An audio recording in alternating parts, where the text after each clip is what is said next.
obviously, some people think, that love will conquer all things, right? That's when those the poor people and people who are looking for excuse for them not getting the right result in life, will tell you that money doesn't make you happy, but that's not true, right?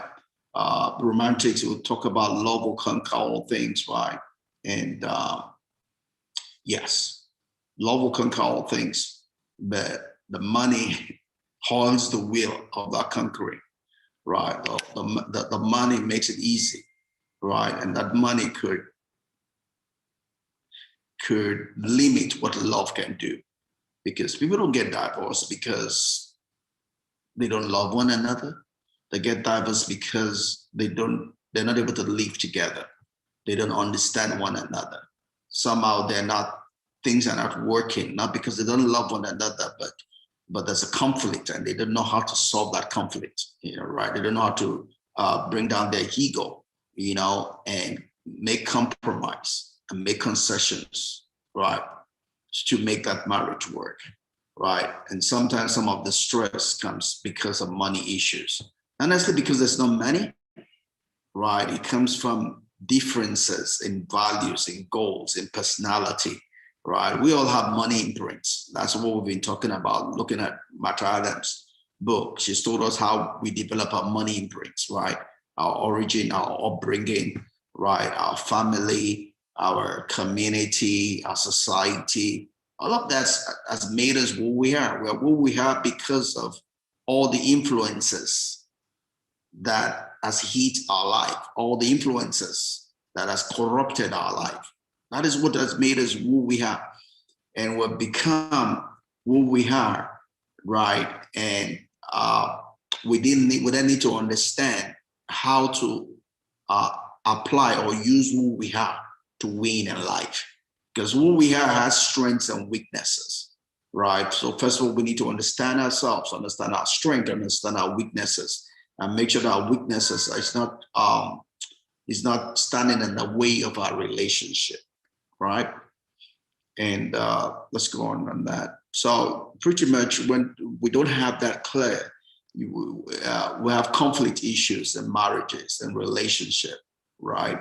And obviously, if you have conflict, you need to resolve it.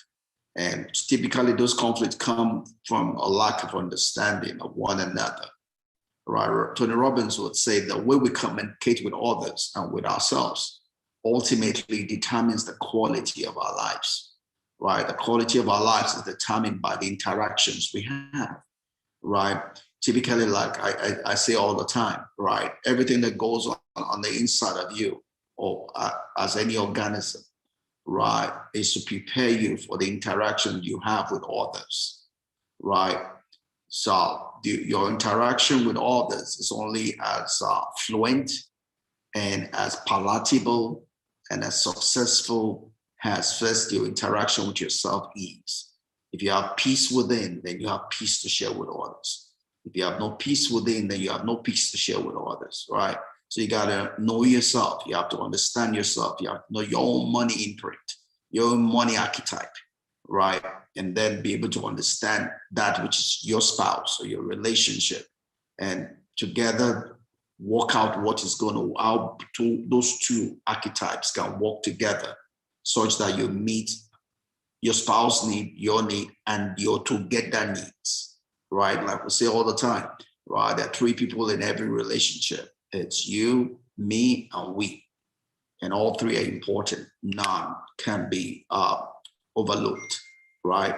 A sustainable relationship is dependent on your ability or your being able to feed rightly these three persons, you, me, and we, right? Any of them left unfed will be the stumbling block that's going to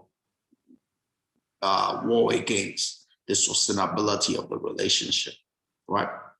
So it's good to understand one another and work out how you want your relationship to move forward.